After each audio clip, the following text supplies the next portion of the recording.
우리가 인생을 살면서 다른 사람들로부터 총애를 받는다면 우리는 성공적인 인생이라고 생각을 합니다. 우리가 재물을 많이 얻고 또 지식을 많이 얻고 명예가 있다 할지라도 다른 사람들에게 비난의 대상이 된다고 하거나 혹은 비판의 대상이 된다고 하면 재물의 많고 적음에 떠나서 그리고 지식의 많고 적음을 떠나서 참 불행한 인생이다, 나름대로 이렇게 생각을 합니다. 저도 마찬가지죠. 목사로서 사람들에게 총애를 받으면 교회의 사이즈가 크든 작든 참 성공한 목회자다. 우리 교수님들도 사람들에게 총애를 받는다면 성공적인 교수님이다 하는 생각을 하죠. 그런데 만일 우리가 하나님께로부터 총애를 받는다면 이거야말로 최고의 행복이고 최고의 성공이다. 우리가 아무리 열심히 일을 하고 아무리 열심히 사역을 해도 하나님께서 인정해 주시지 않고 하나님께서 우리를 기뻐하지 않으시고 하나님께로부터 우리가 총애를 받지 않는다면 이 세상에서 200년을 산들 무슨 의미가 있고 우리가 수만 명이 모이는 목회를 한들 무슨 의미가 있겠는가, 그런 생각을 해요. 성경에 보면 이 두 가지로 나눠지더라고요. 하나님께 총애를 받은 분, 또 한 부류는 총애를 받지 못하신 분. 하나님의 총애를 많이 받은 분 중에 한 분이 다윗입니다. 다윗 왕. 다윗은 어려서부터 왕이 되기 이전부터 그 부모님에게도 총애를 받았고 왕이 된 이후에도 또 여러 백성들로 총애를 받았을 뿐만 아니라 또 하나님께도 총애를 받은 것 같아요. 우리가 보면 역사적으로 보면 다윗이 통치한 기간이 40년이거든요. 물론 다윗이 인간적으로 윤리적으로 도덕적으로 실수한 것도 있습니다. 사람인데 완벽할 수는 없잖아요. 도덕적으로 윤리적으로 우리가 이해할 수 없는 그런 부분에서 실수한 것은 있어요. 그러나 그의 통치 40년 혹은 그가 태어나서 죽을 때까지 살았던 그의 인생 여정을 봐서 그는 하나님께 매우 총애를 받은 사람이다 이렇게 여겨지고요. 오늘 본문은 다윗이 왕이 돼서 이스라엘을 통치할 때 이스라엘은 계속 전쟁이잖아요. 우리가 지정학적으로 지리적으로 봐도 이쪽에 블레셋이 있고 아수르가 있고 모압, 암몬, 또 애굽, 저쪽에 또 바벨론이 있잖아요. 아주 작은 나라예요. 굉장히 작은 나라입니다. 제가 이스라엘에서 조금 있었는데 이거 보니까요, 나라가 작은 나라예요. 예루살렘에서 렌트해가지고 저 갈릴리까지 가는데 불과 몇 시간 안 걸려요. 굉장히 작은 나라입니다. 그래서 많은 분들이 말하기를 강원도 정도일 거다. 물론 나라가 길잖아요. 근데 옆으로부터 계속 공격을 받아요. 블레셋, 아수르, 애굽, 모압, 암몬 계속 전쟁이잖아요. 오늘 본문에 보면 여러 나라들과 전쟁을 하는 거예요. 전쟁의 대상이 여러 나라들입니다. 그런데 오늘 본문에 보면 다윗이 상대가 누구든지 다 이겨요. 참 대단하지 않습니까? 다윗이 무슨 전략이나 전술이 있는 것도 아니고 다윗이 무슨 군사훈련을 받은 것도 아니고 무기가 많은 것도 아니고 그런데 상대가 어떤 나라이든 어떤 군대이든 다 이겨요. 오늘 본문이 그겁니다. 집에 가서 한번 더 읽어보시고요. 오늘 우리가 함께 거기 중간만 보면 이런 말씀이 있습니다. 6절에 보면 다메섹 아람의 수비대를 두매 아람 사람이 다윗의 종이 되었다. 조공을 바쳤다. 그리고 그 뒤에 말씀하기를 다윗이 어디를 가든지 이기게 하셨다. 어떤 군대와 어떤 상대와 싸우든 간에 하나님이 이기게 하셨다. 그 말씀이 또 나와요. 14절에 가보면 다윗이 에돔의 수비대를 2대 온 에돔의 수비대를 두니 에돔 사람이 다 다윗의 종이 되니라. 다윗이 어디를 가든지 여호와께서 이기게 하셨더라 그랬어요. 이기게 하셨다란 말을 우리말 번역에는 형통케 하셨더라, 그런 번역도 있더라고요. 어디를 가든지 상대가 누구든지 다윗이 전쟁을 하면 쪽쪽 다 이깁니다. 그렇다고 다윗이 전술이 뛰어난 것도 아니고 전략이 있는 것도 아니고 무기가 많은 것도 아니고 군대가 많은 것도. 그러니까 전쟁은 하나님께 속한 게 맞아요. 아멘. 전쟁에서 이기고 지는 것은 군대 수가 많다고 이기는 게 절대 아닙니다. 전쟁에서 이기고 지는 것은 하나님께 달려있는, 하나님이 이기게 하시면 이기는 거고 지게 하시면 져요.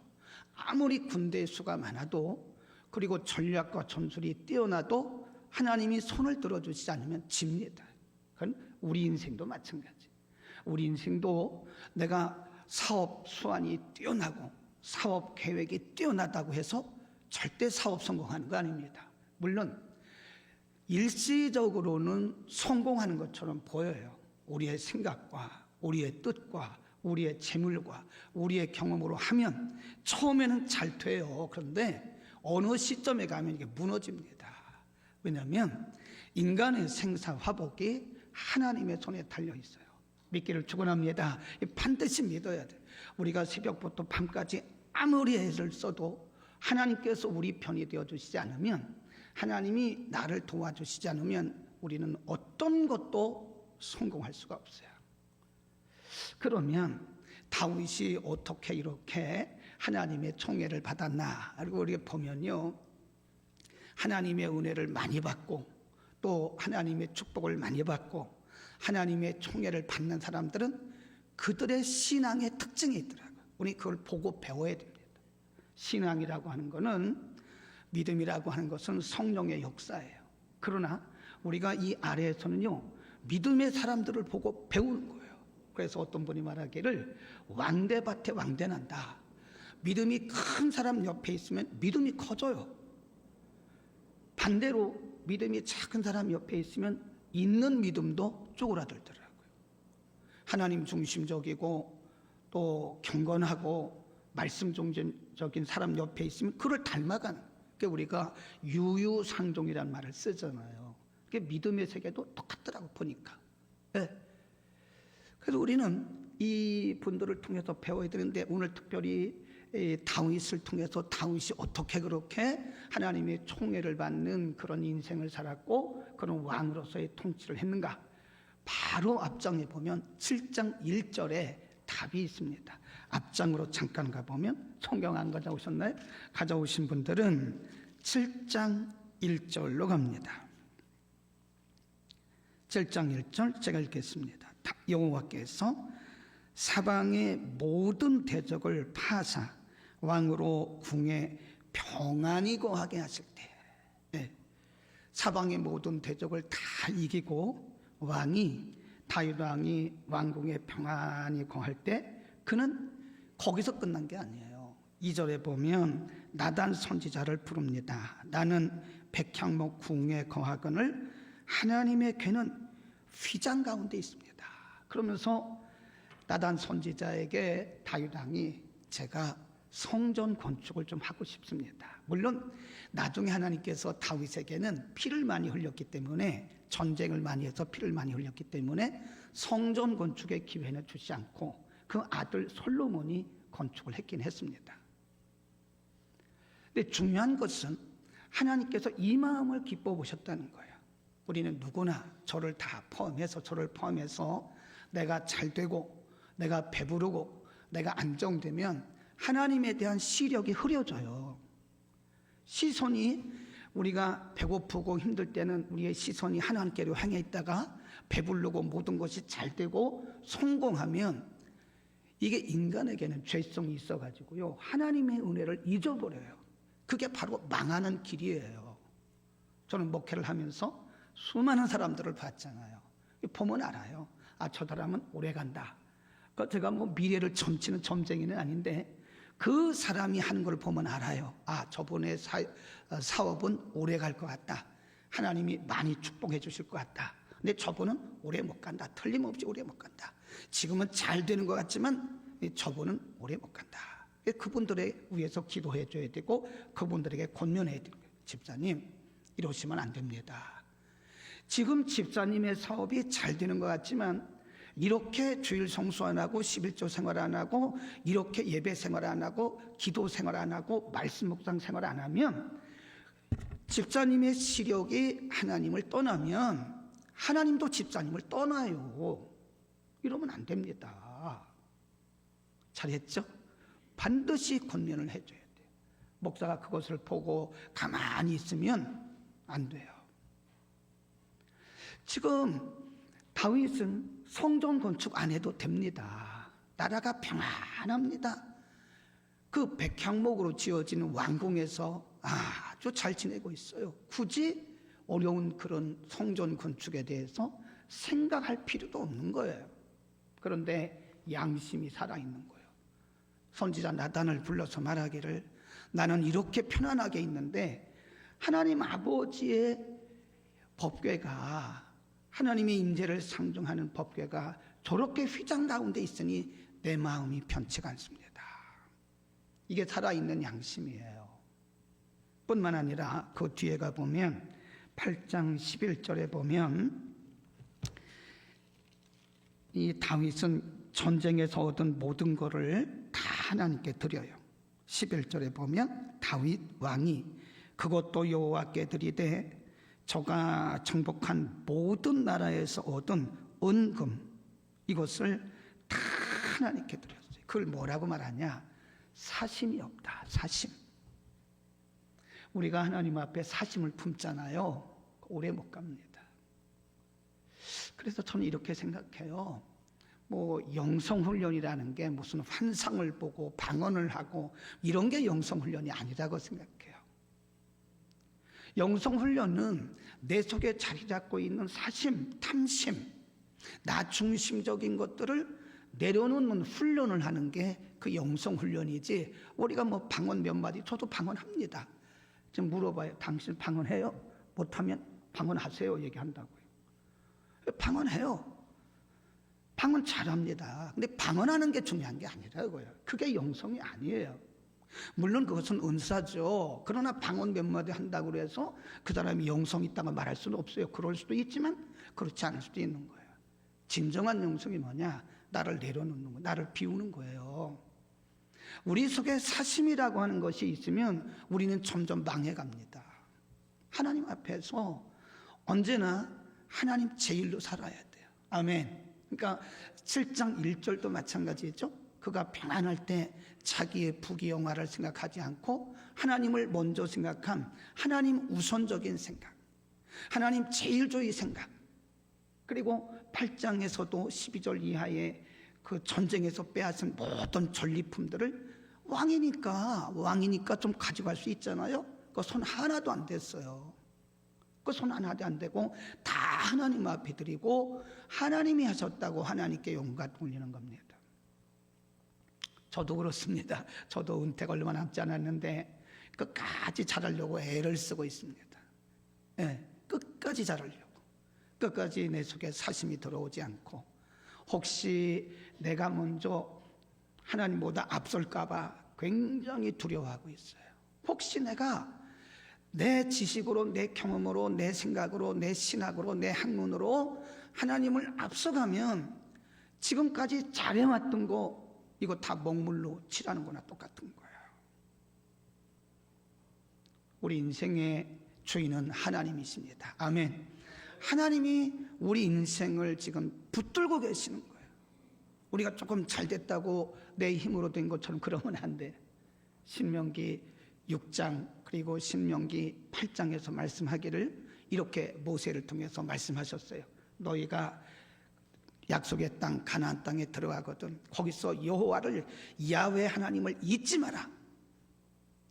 여기 온 것도 야훼 하나님이고 너희가 이 땅을 차지한 것도 야훼 하나님이고 너희가 지금 여기서 농사를 지어서 추수한 것도 야훼 하나님이고 너희가 차를 태워갈 때 파지 않은 우물에서 물을 마시고 심지 않은 나무에서 열매를 따고 너희가 그럴 때 너희 생각에서 야훼 하나님을 잊어버리지 않도록 해라 말씀하셨어요. 우리는요, 잘 될 때 조심해야 돼요. 우리가 잘 나갈 때 조심해야 됩니다. 그때 우리의 시선이 막 흐려집니다. 안경이 흐려지듯이 시력이 막 영적 시선이 흐려지고 흐트러지고 영적 시력이 약해져요. 저는 오래 목회를 했으니까 주변에 아는 목회자들이 많잖아요. 그리고 학교에서 오랫동안 우리 학교뿐만 아니라 다른 학교도 오랫동안 가르치는 사역을 했기 때문에 좀 동역자들이 많아요. 근데 한때 잘 나가던 분들이 오늘날 보니까 안 보여요. 왜 그렇지? 근데 어떤 분들은 끝까지 그 자리에 계시더라고요. 그거 왜 그렇지? 어떤 분들은 잘 나가다가 어느 순간에 흔적 없이 없어졌어요. 근데 어떤 분들은 끝까지 그 자리에 있어요. 끝까지. 그걸 보면서 이것은 하나님이 변한 것이 아니라 사람이 변했구나. 사람이. 우리 사람 변하면 안 돼요. 왜? 우리가 조금 잘 되고 먹고 산다고 그래서 괜히 이랬다가는 큰일 납니다. 하나님이 다 보고 계세요. 우리 마음이 얼마나 흔들리고 있는지, 우리의 시선이 얼마나 흔들리고 있는지 하나님이 다 감찰하고 계시는 거예요. 우리의 시선이 흔들리지 않을 때, 우리의 중심이 흔들리지 않을 때 하나님은 우리를 탁 찍고 합격 그러시는 거예요. 하나님이 날마다 우리를 테스트하고 계세요. 그래서 어떤 때는요, 생각하지 못했던 축복을 확 주십니다. 그런데 이 사람이 그렇게 많은 축복을 받고도 흔들림이 없어요. 시선이 흔들리지 않아요. 그러면 하나님이 보너스를 또 주시더라고요. 간증을 들어보면 그런 경우가 굉장히 많아요. 그런데 되지 못하고 하나님이 축복을 주시니까 그게 자기 힘인 줄 알고 시선이 흐려지고 이 시각이 좁아지고 이러면서 하나님을 멀리하면 하나님께서 그거 다 흩어버려요. 하나님이 흩으시는 거 그럼 몇 초면 다 흩으세요. 우리가 40년 동안 벌어놓은 그 재물 하나님이 흩으시면 40초도 안 걸립니다. 4초도 안 걸립니다. 지금은 다른 데 가서 이렇게 보조 사역을 하고 계신 분이 한 분 계시는데, 이분이 저쪽에 천호동에 가면 굉장히 큰 교회 하나 있어요. 거기 장로님이었대요.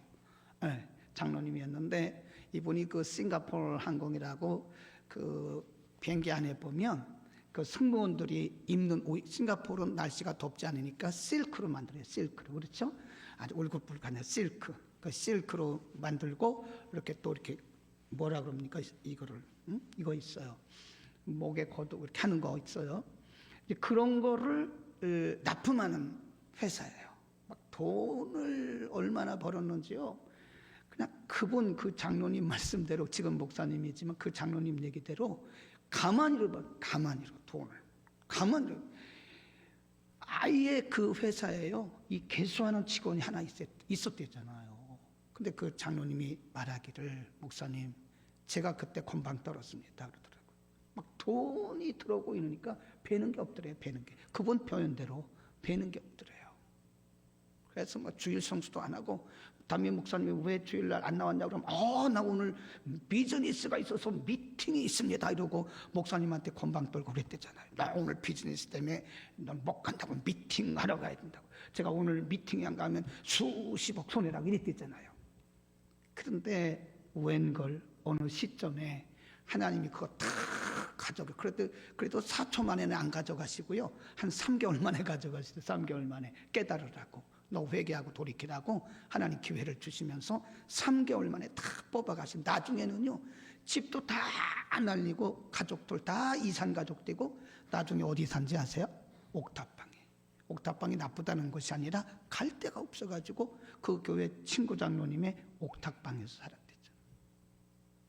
하나님 잊지 마세요.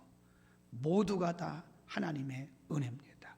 어떤 경우에도 하나님을 잊어버리면 우리는 망하는 거예요. 기도하겠습니다.